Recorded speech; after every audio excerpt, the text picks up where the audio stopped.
me to Retribution. This book is really good. So this is one of the most important books when it comes to the three. There's no way that they will not include things that they have in here in the Mass Effect 3. So that's why I think you guys really should know what's going on in this book. The Elusive Man, he has a bigger role. See him right there? He's right there. And that's Grayson. It starts off that he's still on the run from Cerberus. Because Cerberus is never going to stop following him. And he knows this. He's on Omega in the beginning of the book. He works for Aria. He has a pretty good relationship with Kali, even though it's not one-to-one. They do talk to each other like through virtual messages. Early in the book, a Cerberus agent, that's like this ninja guy, finds out that Grayson is on Omega. And he goes and attacks him and captures him. Before he's captured, when he's in the room and he's hearing all the crazy stuff going on outside, he locks his door, and on his computer he sends a message to Kali, basically saying, they got me. You know, you gotta be careful because they're probably gonna go for you. So he sends a message, and then they get him. They capture him right there. So Kali got the message before Grayson was captured. When Kali sees a message that Grayson is captured by Cerberus already, she's like, oh my gosh, I have to go help him. But she doesn't know how, because she's like, how am I even going to find Cerberus? So she goes and looks for Captain Anderson, because she had a pretty good relationship with him in Revelation. She goes to look for him. So both of them go in search of Grayson. That's what most of the book is about, them looking for Grayson. But what Grayson goes through is the interesting thing. The Elusive Man, the punishment that he has for Grayson is not killing him, but he's actually going to use him as a guinea pig. That's why he's got all these little wires in him in the book. I don't know if you could see that. What he does to him is he basically connects him to all these like Reaper technology that he got.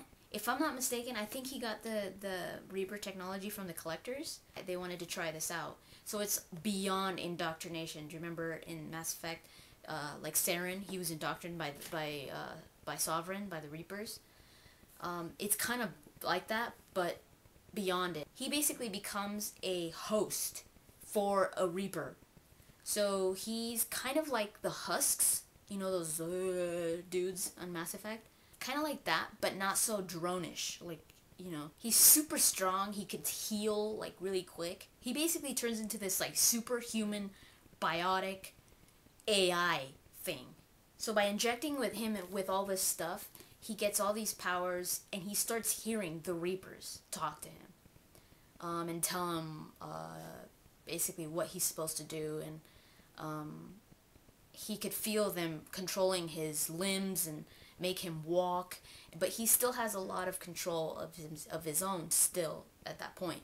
So he could, like, if he really tries, he could actually tone down the Reapers, and he could still have control over himself. He escapes from the place that Cerberus has him, and is basically going after Kali. Not because Grayson wants to, because Grayson did not want to go after Kali, because he's like, that's the first thing that I want to stay away from. I don't want to get near Kali, because I'm going to end up killing her. But the Reapers find that information in his head, and they're like, we're going to go to Kali, because she knows a lot about the Reapers. When Anderson and Kali find out that Grayson's heading towards the Grissom Academy, they already know that he's changed into this Reaper thing from information that they got. So they know that the Grissom Academy is in trouble, because basically Grayson is losing more and more his own will, and he's basically being controlled by the Reapers almost 100% already. Grayson does end up getting there at the Grissom Academy.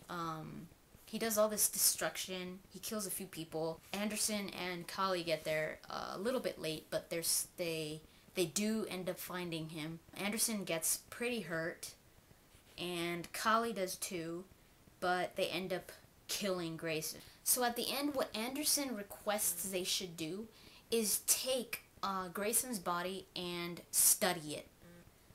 so that they could find out more about this Reaper technology and more about the Reapers in general. Anderson actually resigns from his job at the Citadel to do this. So Callie joins Anderson. That's how this book ends. Also, a little side note, Callie and Anderson do get in a relationship after this, so they are finally together after so many years.